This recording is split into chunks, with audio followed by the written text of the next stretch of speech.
Seterusnya kita akan bersama tetamu kita secara Google Meet untuk mendalami isu berkaitan dengan gaji minima. MTUC sebenarnya telah banyak membuat tuntutan yang saya rasa adalah adil.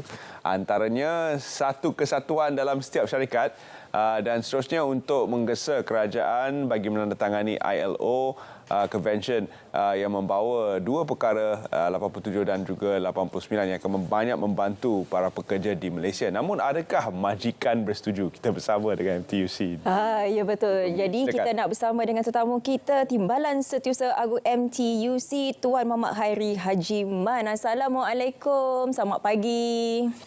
Waalaikumsalam warahmatullahi wabarakatuh, Syafiqah. Ya, seperti mana tadi saya nyatakan bahawa pelaksanaan gaji minimum yang amat berhormat Perdana Menteri mengatakan begitu sukar sekali. Perkataan begitu sukar. Jadi kita nak tahu juga bagaimana sebenarnya respon dan juga pandangan daripada pihak MTUC.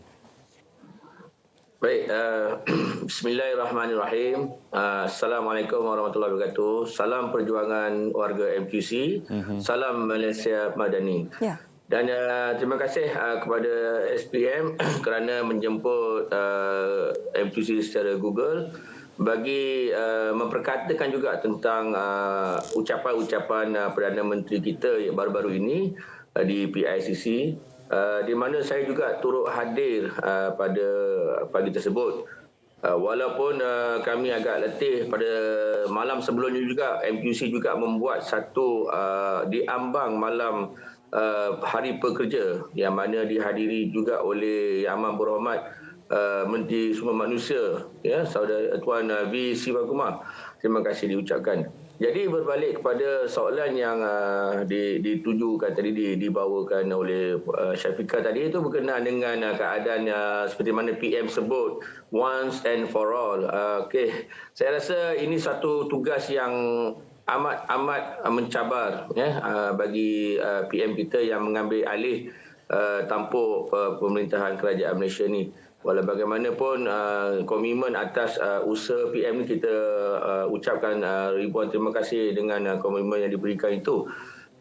Kita sedia maklum, ya, dengan keadaan di mana majikan ini di kategori yang disebut di bawah kesatuan ni banyak sebenarnya gabungan-gabungan ataupun kita panggil sektor di dalam pekerjaan. Contohnya seperti agriculture, kita ada petroleum, kita ada electricity dan water. Kita juga ada bank, ya, dan juga of course construction, manufacturing dan transport lah. Ini antara gabungan-gabungan di bawah kesatuan MTUC. Dan kita lihat bahawa mereka juga menantikan tentang pengumuman gaji minimum ni yang telah diumumkan, seawal tahun lepas, namun ditangguhkan. Jadi penguasaan itu sepatutnya bermula pada 1 Januari, ya, tetapi ditangguhkan sehingga Julai. Jadi saya mengambil kira juga, kerajaan juga mengambil soal kesediaan majikan itu sendiri, ya, untuk menjalankan ATA ini.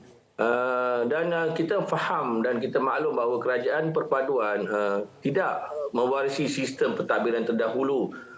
Tapi saya yakin mereka mementingkan kebajikan di kalangan golongan pekerja ini,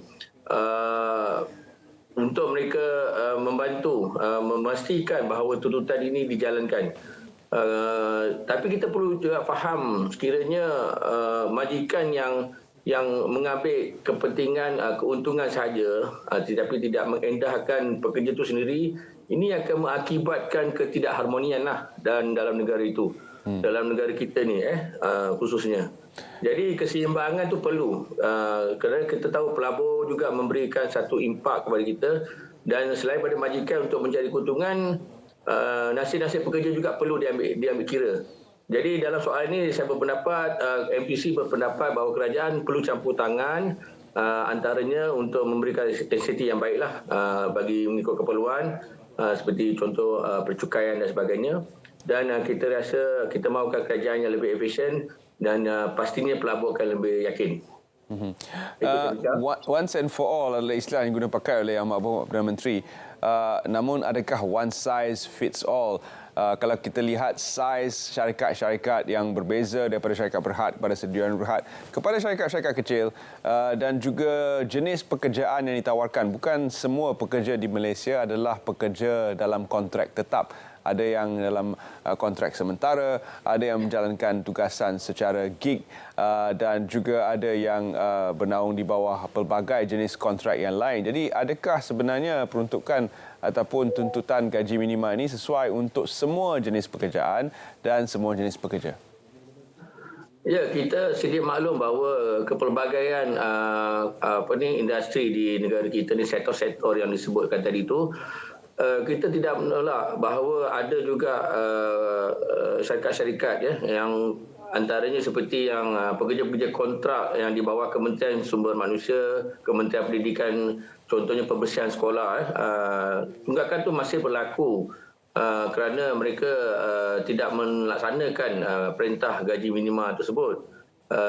Ketika itu 1,200 dan kini telah meningkat ke 1,500. Dan walau bagaimanapun kita melihat bahawa mereka ni perlu diambil maklum juga kerana seperti mana PMKS,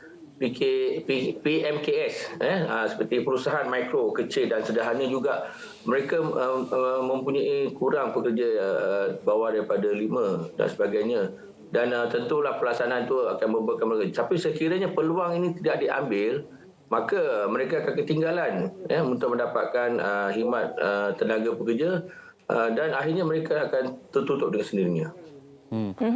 Dengan tuntutan gaji minimum yang diminta ini, pastinya jangkaan dan juga permintaan daripada pihak majikan juga akan meningkat. Expectation pastinya akan meningkat kerana saya dah bayar gaji sedemikian, jadi hasil kerjanya mesti juga tinggi. Persoalannya di sini ialah adakah pekerja kita mampu untuk mencapai high expectation itu? Bagaimana pula dengan saingan daripada pekerja asing, Tuan? Okey, ini juga satu cabaran bagi MTUC dan golongan pekerja khususnya. Kita melihat cabaran sebegini melibatkan skill, kemahiran dan sebagainya. Apabila kita melihat kemahiran ini diutamakan, maka tentulah upahnya itu juga setimpal dengan apa kemahiran yang mereka perolehi. Jadi dengan adanya lambakan pekerja-pekerja asing ini memberikan satu tamparan kepada pekerja tempatan. Yang kita lihat dia tidak memberikan satu ruang kerana dari segi upah yang rendah dan sebagainya, mereka melihat pekerja asing ini lebih mudah untuk diperolehi, untuk digunakan tenaga mereka berbanding pekerja tempatan. Jadi soal sedemikian, saya rasa kewajipan pekerja-pekerja di negara kita ini dan juga kerajaan khususnya untuk memberikan peningkatan kepada mereka ni supaya meningkatkan kemahiran mereka, supaya mereka bersedia berada di pentas untuk memenuhi keperluan-keperluan di industri. Banyak sebenarnya tuntutan MTUC baru-baru ini di Dada Akhbar. Yang paling menarik adalah ratifikasi ILO yang mana belum lagi Malaysia tanda tangani, dan juga tuntutan supaya ada satu kesatuan dalam setiap syarikat. Namun isu gaji minima ini pun belum selesai dan ditangguhkan oleh pihak kerajaan atas beberapa sebab. Adakah MTUC yakin bahawa kerajaan mampu untuk menguruskan isu gaji minima ini once and for all menjelang bulan Julai ini? Okey, itu adalah harapan terbesar kami lah.